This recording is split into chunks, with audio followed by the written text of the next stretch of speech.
મોરબીના જેતપરમાં ખેડૂતો પોતાના હકની લડાઈ માટે આમરણાંત ઉપવાસ પર બેઠા છે અને તેને 10 દિવસથી પણ વધુનો સમય થઈ ગયો છે। સરકાર આ સમગ્ર મુદ્દાને લઈને હજુ પણ વિચારણા જ કરી રહી છે। એવામાં ખેડૂત આંદોલન જે છે તે વધુને વધુ મજબૂત બની રહ્યું છે, કેમ કે આસપાસના તમામ જે ખેડૂતો જે છે, જેતપરની આસપાસના ગામડા અને સાથે જ હળવદના જે ખેડૂતો છે તે પણ મોટા પ્રમાણમાં પોતાનું સમર્થન જાહેર કરી રહ્યા છે। ત્યારે ટંકારા તાલુકાના જે ખેડૂતો છે તેમણે જેતપરના ઉપવાસ પર બેઠેલા ખેડૂતોને પોતાનું સમર્થન જાહેર કર્યું હતું, પરંતુ મોરબી રાજકોટ હાઈવે પર મોટી સંખ્યામાં એકત્ર થઈને ચક્કાજામ કરીને આક્રમક રીતે તેમણે પોતાનો ટેકો જાહેર કર્યો છે। ત્યારે કેવા દ્રશ્યો સર્જાયા હતા તેની વાત કરીશું આ વિડીયોમાં। નમસ્કાર, નિર્ભય ન્યૂઝમાં આપની સાથે હું મયુરી। તો મોરબીના જેતપરમાં ખેડૂતો લાંબા સમયથી પોતાના હકની માંગણીને લઈને આમરણાંત ઉપવાસ પર બેઠા છે અને આ ઉપવાસ આંદોલનને 10 દિવસથી પણ વધુનો સમય જે છે તે વીતી ગયો છે। તેમ છતાં સરકાર જે છે તે આ મામલે હજુ સુધી કોઈ સમાધાન લાવી શકી નથી। હવે મોરબીની આસપાસના વિસ્તારના ખેડૂતો પણ આ આંદોલનને વધુ મજબૂત બનાવી રહ્યા છે। ટંકારા તાલુકાના જે ખેડૂતો જે છે મોટી સંખ્યામાં એકત્ર થયા હતા। મોરબી રાજકોટ હાઈવે પર મોટી સંખ્યામાં તેમણે પહોંચીને ચક્કાજામ કર્યો હતો। ત્યારે કેવા દ્રશ્યો સર્જાયા હતા તેની પર નજર કરીએ અને ત્યારબાદ આગળ શું સ્થિતિ હતી તેની વાત કરીએ। શું નામ આપનું? મારું નામ જીતુભાઈ પટેલ છે। જીતુભાઈ, આજે ચક્કાજામ કર્યું તો શું આખું કારણ હતું ને શાના માટે? સાહેબ, કારણમાં તો આજ બધાને ખબર જ છે, છેલ્લા 15 દિવસ 12 દિવસથી આ ખેડૂતો ઉપવાસ છાવણી જેતપર મુકામે જે ખેડૂતોના વિવિધ પ્રશ્નો એવી વીજ લાઇનને લઈને ચાલુ રહ્યા છે, એનું અનુસંધાને જે આજે એક ખેડૂતના દીકરા તરીકે એક ખેડૂતોને સમર્થન આપવા 12 દિવસથી આજે ભૂખ્યા બેઠા છે અમારા ભાઈઓ, એને હોશ આપવા માટે થઈને આજે અમારા રસ્તા રોકોનું આંદોલન કરવાની ફરજ પડી। વિજયભાઈ, શું નામ આપનું? મારું નામ વિજયભાઈ પેપર। વિજયભાઈ, શું કહેશો? આજે કંઈક ચક્કાજામ કર્યું તો શું કારણ હતું ને શું માંગ?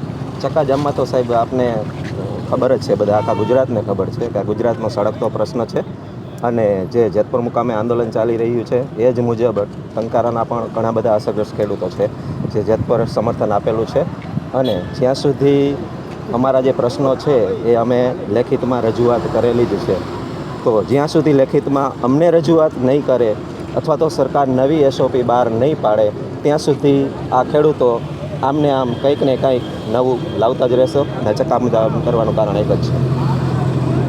એ બેનો ઉતરો ઉતરો, એ ઉતરો હેઠા ઉતરો, ખાલી આમ તો કરો, એ હેઠા ઉતરો, હેઠા ઉતરો।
તો જે રીતે તમે જોયું કે વાહન વ્યવહાર જે છે તે થંભી ગયો હતો। મોરબી રાજકોટ હાઈવે પર ટ્રક અને બસની લાંબી કતારો લાગી હતી અને કલાકો સુધી ટ્રાફિકમાં લોકો અટવાયા હતા।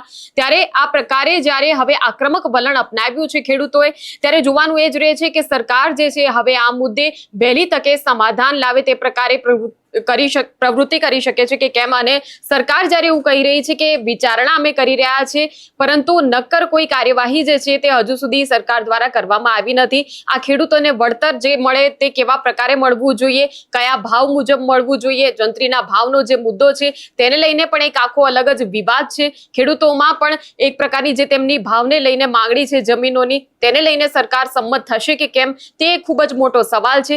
એવામાં હવે ટંકારા તાલુકાના ખેડૂતો જે છે, આ એ ખેડૂતો પણ છે કે જે ટ્રેક્ટર રેલી જ્યારે યોજાઈ હતી ત્યારે સૌથી પહેલા નીકળ્યા હતા પોતાના ટ્રેક્ટરો લઈને, અને તમામ જે ખેડૂતો જે છે તેને હવે અત્યારે સમર્થન આપી રહ્યા છે. જેતપરના એ ખેડૂતો કે જે સરદારની ભૂમિ પર પોતાના હક માટે ભૂખ્યા પેટે બેઠા છે, તેમની એક જ આશા છે કે સરકાર જે છે ક્યાંક અમારી સામે જુએ અને અમારો જે મુદ્દો છે તેમાં યોગ્ય નિરાકરણ લાવવાની જે છે તે સરકાર જે છે તે પ્રવૃત્તિ કરે, વીજ કંપનીના અધિકારીઓ સાથે બેઠક કરે. આ પ્રકારે ખેડૂતોની માંગણી છે. હવે ચક્કાજામનો જે રસ્તો અપનાવવામાં આવ્યો છે તેને લઈને ક્યાંક સામાન્ય લોકોને પણ હાલાકી પડી રહી છે, પરંતુ ખેડૂતો એવું કહી રહ્યા છે કે જો આ રસ્તે અમે વિરોધ નહીં કરીએ તો પછી સરકાર અમારી જે સમસ્યા છે તેને લઈને આંખ આડા કાન કરશે. એટલે આ પ્રકારે ચક્કાજામ હવે ખેડૂતોને કરવો પડ્યો છે. ત્યારે આ સમગ્ર વાતને લઈને હવે કેવા પ્રકારના નિર્ણયો સરકાર દ્વારા લેવામાં આવે છે તે જ જોવાનું રહેશે. આ મુદ્દે તમારું શું કહેવું છે તે કમેન્ટ સેક્શનમાં અમને જણાવશો, અને આ પ્રકારના વિડીયો માટે આપ જોતા રહો નિર્ભય ન્યૂઝ. અમારી ચેનલને લાઇક, શેર અને સબસ્ક્રાઇબ કરવાનું ભૂલશો નહીં. નમસ્કાર.